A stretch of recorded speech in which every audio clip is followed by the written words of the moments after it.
Summary of the Threepenny Opera by Bertolt Brecht. In a brief prologue, a ballad singer entertains a busy crowd in the London area of Soho with a moritat, often referred to as a murder ballad, about the exploits of Mac Heath, also known as Mackie the Knife, the most infamous and slickest criminal in the city. A well-dressed guy in white gloves and spats sneaks away from the crowd at the end of the song. One of the prostitutes, Jenny, says that Mac Heath has gotten away again. Brecht introduces the audience to Jonathan Jeremiah Peachum in Act 1. Peachum is the owner of The Beggar's Friend, a store where poor people who want to start begging can bargain with him for a permit to beg in a London neighborhood and buy things like dirty clothes, cardboard signs, and even fake stumps that are meant to make someone look like they are missing a limb. Peachum's wife, Mrs. Peachum, comes downstairs in a huff after helping a young man named Filch choose some beggar's clothes and claim one of London's 14 begging areas. She is afraid about their daughter Polly because she has been spending all her time with a man who only goes by the name the Captain. Mrs. Peachum tells her husband about the man, and Peachum realizes that the man she is talking about is Mac Heath. In another place, Mac Heath and Polly enjoy their escape with a group of Machitha's goons in an empty stable. As the wedding party goes on, Mac Heath demands that his gang entertain him and wish him well, but all they come up with are corny jokes and half-hearted songs. Polly, who is kind and giving, steps up and sings a hilarious song about a barmaid who pretends to be a dangerous and angry pirate queen to deal with the rude and stupid things people do to her. At the end of the song, one of Machitha's men walks into the room and says that the police are coming. Even when Tiger Brown, the sheriff of London, walks into the room, he doesn't bother Mac Heath. The two men meet each other warmly. They are old army friends and have a deal where Mac Heath pays Brown to not look into his crimes and Brown tells Mac Heath when an attack is coming. Mac Heath asks Brown, who is scared, if Scotland Yard has any information on him. He says this because his new father-in-law won't be happy about the wedding and might try to find something bad about Mac Heath. Brown tells Mac Heath that he is safe. The next day, Polly goes back home to tell her folks she is getting married.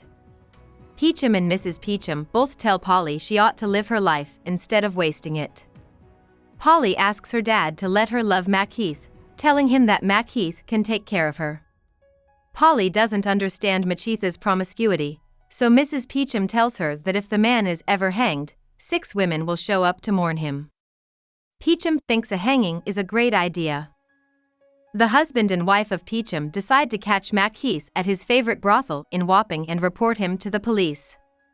Polly is sure that Mac Heath would never turn on her, and she tells her parents that it will be hard to bring charges against him. Peachum, on the other hand, says Mac Heath broke the law when she took Polly from her house and slept with her.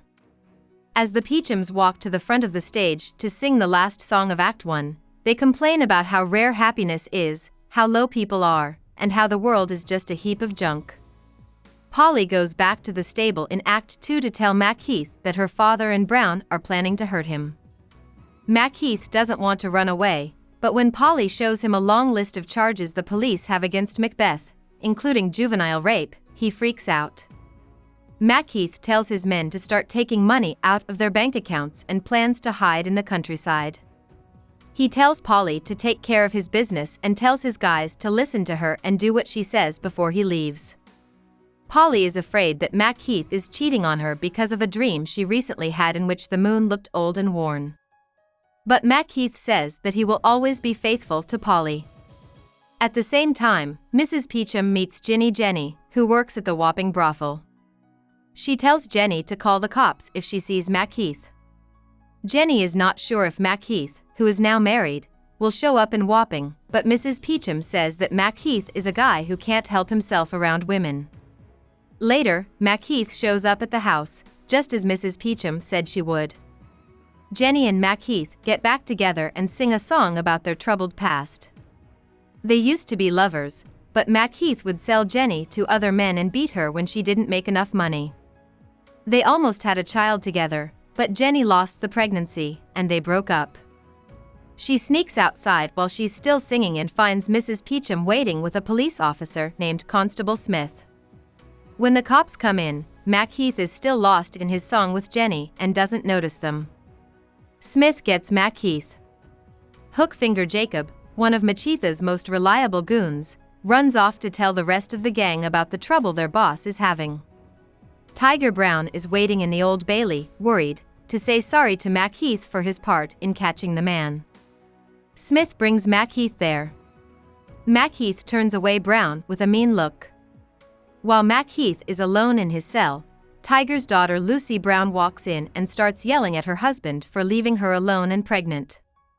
Polly walks in while Lucy and Macheath are arguing.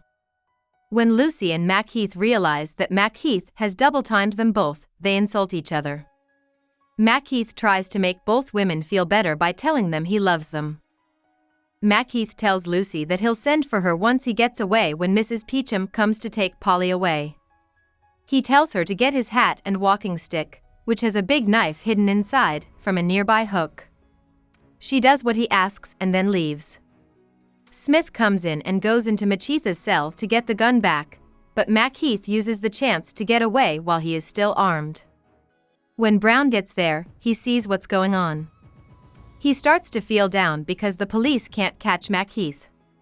When Peachum walks in and asks for his prize, the coppers are embarrassed by their mistake. Being confused, Peachum tells Brown that if he doesn't catch Macheath soon, the new Queen of England, who is being crowned in a few days, will definitely kill her bad sheriff. Macheath and Jenny stand up to sing the last song of the second act. The song is about how people have to reject their humanity and turn to mortal sin in order to stay alive. In Act 3, Peachum gets a group of beggars together so that they can block the crowning the next morning with a public protest. Jenny and a few other whores show up, and Jenny wants payment from Mrs. Peachum for helping to catch Macheath. Jenny is told by Mrs. Peachum that there is no prize because Macheath has taken off again. Jenny says she already knows that because Macheath came to her room and the rooms of a few other whores earlier that morning. So the story goes, he's now staying at the house of a prostitute named Sucky Tawdry. Mrs. Peachum is upset about Macheath's stubbornness. Filch walks in and lets the Peachums know that the cops are close. Peachum tells the beggars to start playing when he says the word harmless. Some of them have instruments. The Tiger Brown walks in and is ready to arrest Peachum for helping to start a protest. Peachum scolds the police officer for arresting a person who wasn't guilty when there are still crooks on the run. However, Brown tells his men to arrest everyone in the business. Brown was told by Peachum that he can arrest the harmless beggars if he wants to. As the band starts to play, Peachum sings the song of the futility of all human endeavor, which is a warning to Brown that most likely none of his plans will work out. He tells Brown that it would look bad for the cops to arrest beggars who aren't guilty or to hit or block them at the next day's crowning parade. Brown knows he can't do anything. His men are told to find Macheath and arrest him. At the same time, back at the Old Bailey, Lucy has Polly Peachum visit her in her room. Polly begs Lucy to forgive her. When the two women think about how much work it has been to love the bad Macheath, they decide to stop fighting. Lucy lets Poppy know that she's not really pregnant and lets her have Macheath all to herself once he is found. The women can hear people outside. Macheath has been apprehended once more. The next morning, at 5 o'clock, Smith tells Macheath that he will be hanged at 6. Smith tells Macheath that he doesn't think he can get the money in time for the hour, so Macheath tries to buy him by giving him £1,000 in exchange for his freedom. Two of Macheath's goons, named Money Matthew and Hookfinger Jacob, walk into the hall and ask to see Macheath. Macheath begs the men to take all the money left in their gang's bank account and cash it out. The guys tell Macheath that they hid the money but will try their best to get it back. Polly walks in crying and gushing over Macheath's bad luck while telling him she will always love him. But Macheath only asks Polly if she has any cash. There are tears in Polly's eyes, and Smith pulls her away. Tiger Brown comes in with Macheath's last meal and sits down with him to eat it. Macheath offers to settle the man's bills, but when Brown pulls out his ledger and starts to add up what Macheath owes, Macheath gets furious and scolds Brown for sending his friend to the gallows as a way to return his years of friendship. Brown is angry and calls for Smith to come lead Macheath to his death. Smith sneakily tells Macheath that he still has time to get away if he has the money. Macheath says that no one has been able to find the money. Smith tells the people who came to see Macheath's hanging to come into the hall. Peachum, Mrs. Peachum, Polly, Lucy, Matthew, Jacob, Jenny, and many others rush into the room and start saying goodbye to Macheath with tears in their eyes. People who said they hated him are now sad that he is dead. As the bells ring 6, Macheath sings a song pleading for forgiveness for all of them, the criminals, robbers, whores, thieves, pimps, and even the hated police officers. When Smith brings Macheath to the gallows, Brown comes in with a pardon from the Queen. The man is then hanged. The letter asks for Macheath's freedom, raises him to the rank of nobleman, gives him a house, and promises him a salary for life. Everyone is happy. There is a generally bad finish in real life, but in plays, no one ever gets to that point. Peachum tells the audience of this. When all people in the company sings together, it tells the audience that the real world is just a cold, lonely vale of tribulation. About the author. Bertolt Brecht was born into a middle-class family in Bavaria at the start of the 20th century. When World War I started, Brecht escaped being forced to join the army by going to medical school. Soon, he became interested in theater. In 1918, he wrote Ball, his first full-length play, which was about a young artist who has lost his way. Early in the 1920s, Brecht went to Munich, where he continued to write plays. There, he was praised by writers as the start of a new era in theater. As Brecht's fame grew, his first marriage started to fall apart. He went to Berlin to be with his lovers Elisabeth Hauptmann and Helene Weigel, where he made theater connections and started art groups in the city's thriving cultural center just as the Weimar Republic was ending. Brecht and his colleagues tried to come up with new ways to make theater that showed how hypocritical capitalism is and how silly it is to use art as a way to escape reality.